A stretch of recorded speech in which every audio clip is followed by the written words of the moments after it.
दोस्तों सबसे पहले तो जरा इस आर्टिकल को देखिए। साल 1528 में मीर बाकी, जो बाबर का सेनापति हुआ करता था, उसने अयोध्या में बाबरी मस्जिद की नींव रखी थी। ये मस्जिद ठीक उसी जगह पर बनाई गई जहां प्रभु श्री राम का जन्म हुआ था, और इसे बनाने के लिए वहां पहले से मौजूद मंदिर को ध्वस्त कर दिया गया था। अब मुगलों ने भगवान को उनके घर से तो निकाल दिया, पर इन्हें कौन बताए कि भारत के लोगों के तो दिलों में राम बसते हैं, और श्री राम के प्रति हमारी यही श्रद्धा है जिसने सालों तक चले कोर्ट केस के बीच भी किसी के मन से राम मंदिर बनने की आस को खत्म नहीं होने दिया। अब करीब 500 सालों के इंतजार के बाद 2019 में सनातन की जीत हुई है, और 22 जनवरी 2024 के दिन रामलला टेंट से निकलकर एक बार फिर से मंदिर में निवास करने जा रहे हैं। पॉसिबल है कि जब आप ये वीडियो देख रहे हो उस समय तक राम मंदिर में प्राण प्रतिष्ठा समारोह पूरा हो चुका हो, लेकिन अगर आप अपने धर्म के प्रति वफादार हैं तो फिर बाबरी मस्जिद के निर्माण से लेकर फिर से राम मंदिर बनने तक के इस सफर को आपको जरूर जानना चाहिए।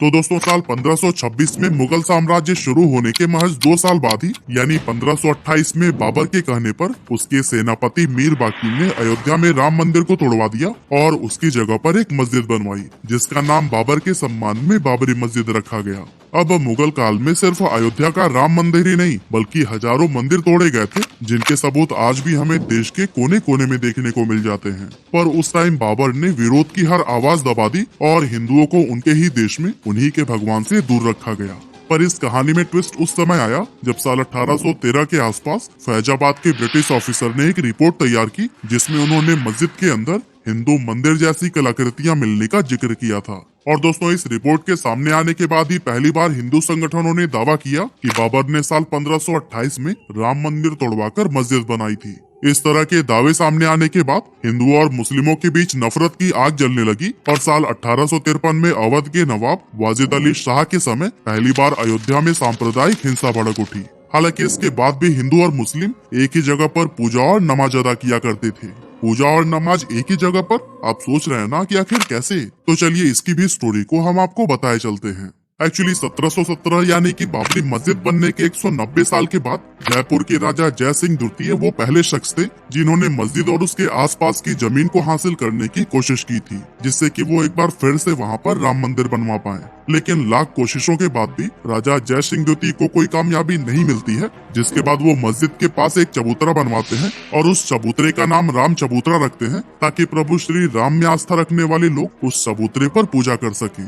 अब जब साल 1855 में हिंदुओं को आंतरिक परिसर में जाने पर रोक लगा दी गई जहां मुस्लिम नमाज अदा करते थे, तब हिंदू मस्जिद के बाहर बने इसी राम चबूतरे पर ही पूजा किया करते थे। यह चबूतरा विवादित ढांचे के परिसर के अंदर मुख्य गुम्बद से 150 फीट दूर बनाया गया था। इसके बाद आगे चलकर 1859 में ब्रिटिश सरकार ने इस विवादित जगह को तार से डिवाइड कर दिया, ताकि हिंदू और मुस्लिम शांति के साथ अलग अलग पूजा और नमाज अदा कर सके। अब दोस्तों साल 1859 में हुई इस घटना के करीब 26 साल बाद यानी 1885 में राम जन्मभूमि की यह लड़ाई अदालत पहुंची, जहां निर्मोही अखाड़े के महंत रघुबर दास ने फैजाबाद के न्यायालय में बाबरी ढांचे के बाहरी आंगन में स्थित राम चबूतरे पर बने अस्थायी मंदिर को पक्का बनाने और छत डालने की मांग की, जिस पर जज ने ये फैसला सुनाया कि वहाँ हिंदुओं को पूजा अर्चना करने का तो अधिकार है, लेकिन वो मंदिर को पक्का बनाने और छत डालने की अनुमति नहीं दे सकती। हालांकि इसके कुछ दशक के बाद यानी 1934 में अयोध्या में एक बार फिर से दंगे होते हैं, जिसमें बाबरी मस्जिद का कुछ हिस्सा टूट जाता है।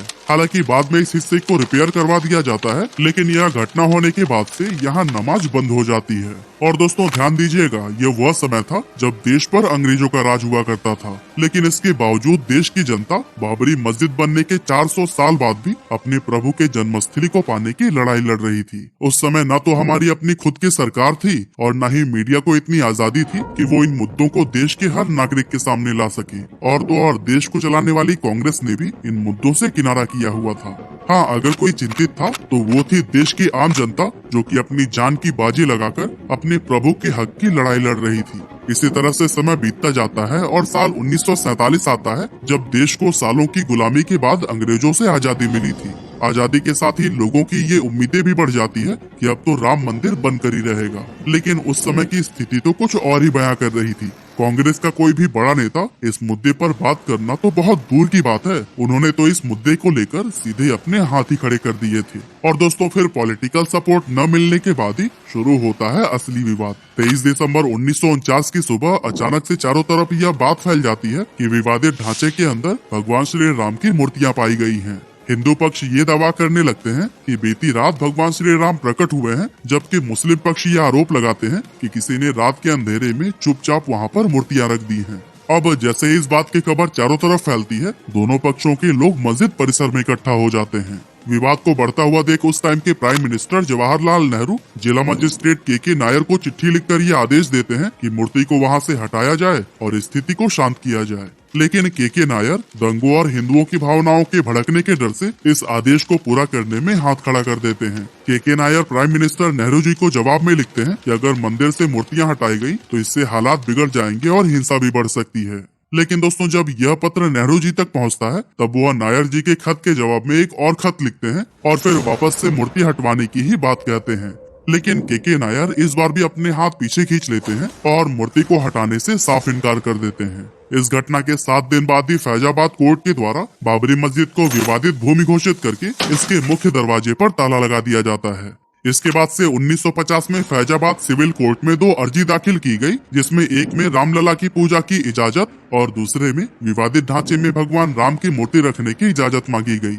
हालांकि 9 साल के बाद तीसरी अर्जी भी 1959 में दाखिल हुई, जिसमें निर्मोही अखाड़ा ने विवादित जगह पर मालिकाना हक जताया था। लेकिन फिर इस अर्जी के 2 साल बाद यानी 1961 में सुन्नी वक्फ बोर्ड ने भी कोर्ट में अर्जी लगाई और मस्जिद व आसपास की जमीन पर अपना हक जताया।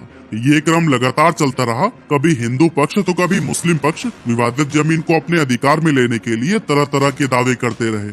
लेकिन इसके बाद 1980 में बीजेपी के गठन के बाद पार्टी ने खुलकर राम मंदिर आंदोलन का मोर्चा संभाला। वहीं दूसरी तरफ राष्ट्रीय स्वयंसेवक संघ और विश्व हिंदू परिषद ने भी राम मंदिर की लड़ाई को तेज कर दिया था। राम जन्मभूमि को आजाद करवाने और उस पर लगा ताला खुलवाने के लिए 24 सितंबर 1984 को बिहार के सीतामढ़ी से राम जानकी रथ यात्रा शुरू हुई, जिसमें हजारों लोग इस यात्रा के साथ जुड़े। 7 अक्टूबर 1984 को यह यात्रा अयोध्या पहुंची, जहां सरयू नदी के तट पर लाखों लोग इकट्ठा हुए। वहां पर अयोध्या में भव्य राम मंदिर का संकल्प लिया गया और फिर यात्रा लखनऊ होते हुए दिल्ली के लिए निकल गई। एक्चुअली इस यात्रा में 31 अक्टूबर 1984 को दिल्ली के विज्ञान भवन में संतों को जुटना था और यही इस यात्रा का समापन भी होना था। लेकिन उसी दिन सुबह सुबह प्राइम मिनिस्टर इंदिरा गांधी की हत्या हो गई और रथ यात्रा को बीच में ही खत्म करना पड़ा। इसके बाद आता है साल 1985 का साल, जब राम मंदिर लड़ाई को एक नई दिशा मिलती है। एक्चुअली इसी साल शाहबानो नाम की एक मुस्लिम महिला अपने पति से तलाक मिलने के बाद गुजारा भत्ता के लिए कोर्ट पहुंचती है, जहां कोर्ट उसके पक्ष में ही फैसला सुना देती है। अब इस फैसले से मुस्लिम समुदाय नाराज हो जाता है और दोस्तों इस कम्युनिटी के लोगों की नाराजगी को दूर करने के लिए उस टाइम के प्राइम मिनिस्टर राजीव गांधी 1986 में संसद में कानून बनाकर सुप्रीम कोर्ट के फैसले को ही पलट देते हैं। असल में राजीव गांधी 1979 के इलेक्शन के लिए ये सब कुछ कर रहे थे ताकि उन्हें मुस्लिम समुदाय के लोगों से भी वोट मिल सके। हालांकि राजीव गांधी के इस शर्मनाक कदम से हिंदू उनसे नाराज होकर उन पर मुस्लिम कम्युनिटी को खुश करने का आरोप लगाते हैं, जिसके बाद इस डैमेज को कंट्रोल करने के लिए राजीव गांधी एक और ऐतिहासिक भूल करते हैं और ये भूल होती है हिंदुओं की मांग को मानने की, जिसके लिए वो 1986 में ही 37 सालों से बंद अयोध्या की विवादित बाबरी ढांचे का ताला खुलवा देते हैं, जिससे कि वहाँ फिर से पूजा अर्चना शुरू हो जाती है। अब देखिए फिर से यहाँ मुस्लिम कम्युनिटी राजीव गांधी के इस फैसले से नाराज हो जाती है और 6 फरवरी 1986 को बाबरी मस्जिद एक्शन कमेटी का गठन किया जाता है। अब इसके बाद से आता है 1990 का साल, जब 25 सितंबर को लाल कृष्ण आडवाणी राम मंदिर के इस आंदोलन को बीजेपी का आंदोलन बताते हुए सोमनाथ से अयोध्या के लिए 10,000 किलोमीटर की रथ यात्रा निकालते हैं। और दोस्तों इस रथ यात्रा के दौरान बिहार में लाल कृष्ण आडवाणी का रथ रोकते हुए उन्हें गिरफ्तार कर लिया जाता है और रथ यात्रा पर यही रोक लगा दी जाती है। लेकिन असल में जिस दिन यह यात्रा खत्म होनी थी, यानी कि 30 अक्टूबर 1990 को हजारों कार सेवक अयोध्या में जमा हो जाते हैं। अब दोस्तों जिन्हें कार सेवक के बारे में नहीं पता, उन्हें हम बता दें कि कार सेवक का मतलब उन लोगों से है जो निस्वार्थ भावना से सेवा करते हैं और धर्म की रक्षा के लिए कदम उठाते हैं। अब दोस्तों 30 अक्टूबर को भी कार सेवकों ने यही किया। वो अयोध्या में विवादित ढांचे पर झंडा फहरा देते हैं। हालांकि पुलिस कार सेवकों को रोकने की बहुत कोशिश करती है, इवन कर्फ्यू भी लगा दिया जाता है, लेकिन एक्चुअली इसी साल शाहबानो नाम की एक मुस्लिम महिला अपने पति से तलाक मिलने के बाद गुजारा भत्ता के लिए कोर्ट पहुंचती है, जहां कोर्ट उसके पक्ष में ही फैसला सुना देती है। अब इस फैसले से मुस्लिम समुदाय नाराज हो जाता है और दोस्तों इस कम्युनिटी के लोगों की नाराजगी को दूर करने के लिए उस टाइम के प्राइम मिनिस्टर राजीव गांधी 1986 में संसद में कानून बनाकर सुप्रीम कोर्ट के फैसले को ही पलट देते हैं। असल में राजीव गांधी 1979 के इलेक्शन के लिए ये सब कुछ कर रहे थे ताकि उन्हें मुस्लिम समुदाय के लोगों से भी वोट मिल सके। हालांकि राजीव गांधी के इस शर्मनाक कदम से हिंदू उनसे नाराज होकर उन पर मुस्लिम कम्युनिटी को खुश करने का आरोप लगाते हैं, जिसके बाद इस डैमेज को कंट्रोल करने के लिए राजीव गांधी एक और ऐतिहासिक भूल करते हैं और ये भूल होती है हिंदुओं की मांग को मानने की, जिसके लिए वो 1986 में ही 37 सालों से बंद अयोध्या के विवादित बाबरी ढांचे का ताला खुलवा देते हैं, जिससे कि वहाँ फिर से पूजा अर्चना शुरू हो जाती है। अब देखिए फिर से यहाँ मुस्लिम कम्युनिटी राजीव गांधी के इस फैसले से नाराज हो जाती है और 6 फरवरी 1986 को बाबरी मस्जिद एक्शन कमेटी का गठन किया जाता है।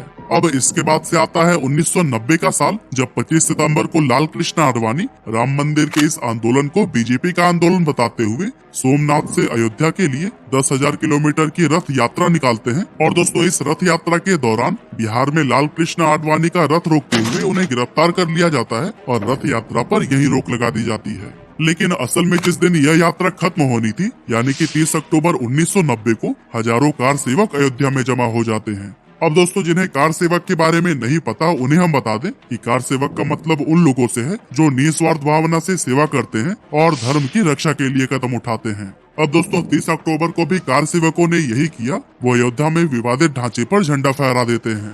हालांकि पुलिस कार सेवकों को रोकने की बहुत कोशिश करती है, इवन कर्फ्यू भी लगा दिया जाता है, लेकिन जब इससे कोई फायदा नहीं होता तब भीड़ पर काबू पाने के लिए उस समय यूपी के मुख्यमंत्री रहे मुलायम सिंह यादव कार सेवकों पर गोली चलाने का आदेश दे देते हैं, जिससे कि कई सारे कार सेवक मारे जाते हैं।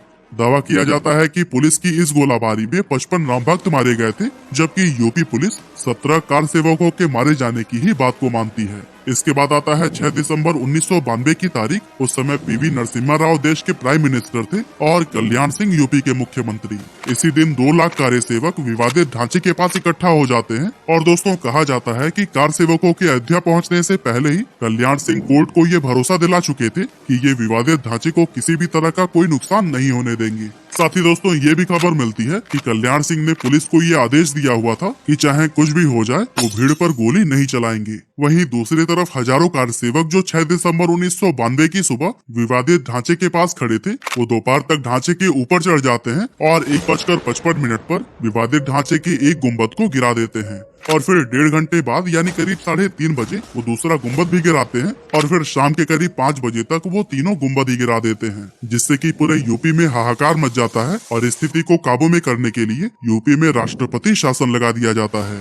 ढांचा गिराए जाने के कुछ ही घंटों के बाद से कल्याण सिंह जी यूपी के मुख्यमंत्री पद से इस्तीफा दे देते हैं, लेकिन उस टाइम उन्हें देखकर ऐसा लग रहा था कि इस बात का उन्हें कोई मलाल ही नहीं है। और दोस्तों इस बात को उन्होंने 2019 में खुद स्वीकार किया था, क्योंकि जब सुप्रीम कोर्ट से राम मंदिर पर फैसला आया तब एक न्यूज चैनल से बात करते हुए कल्याण सिंह ने कहा था कि ढांचा ढहाए जाने का मलाल ना तो तब था और न अब है। राम मंदिर बनने के फैसले से मैं इतना खुश हूँ कि अब मैं चैन से मर पाऊंगा। खैर 1992 की घटना के बाद भी अलग अलग जगह पर कई बार दंगे हुए, जिसमें बहुत सारे लोग मारे गए, लेकिन इसके बावजूद कोर्ट में शांति छाई रही। लेकिन 90 के दशक में जब वापस से बीजेपी की सरकार बनी तब एक बार फिर से देश में राम मंदिर की लड़ाई तेज हो गई। बीजेपी ने 1999, 2004 और फिर आगे जितने भी चुनाव हुए उसमें राम मंदिर को अपने घोषणा पत्र में शामिल किया और इस दौरान एक लंबी कानूनी लड़ाई भी लड़ी और दोस्तों आखिरकार हमें जीत मिली गई। 9 नवंबर 2019 को सुप्रीम कोर्ट एक ट्रस्ट बनाकर विवादित स्थल पर राम मंदिर को बनाने की अनुमति दे देती है और साथ ही वह मस्जिद के लिए भी एक वैकल्पिक जमीन देने का आदेश देती है, जिसके बाद से 5 फरवरी 2020 को ट्रस्ट का गठन किया जाता है और फिर राम मंदिर का निर्माण कार्य शुरू हो जाता है। तो दोस्तों 1528 में बाबर के कहने पर राम मंदिर को गिराकर उसके जगह पर बाबरी मस्जिद को खड़ा किया गया था, लेकिन अब 492 साल के बाद इसी जगह पर ही राम मंदिर का निर्माण हो रहा है, जो कि हर हिंदुस्तानी के लिए एक बहुत गर्व की बात है। जय श्री राम। वीडियो को देखने के लिए बहुत बहुत धन्यवाद आप सभी का।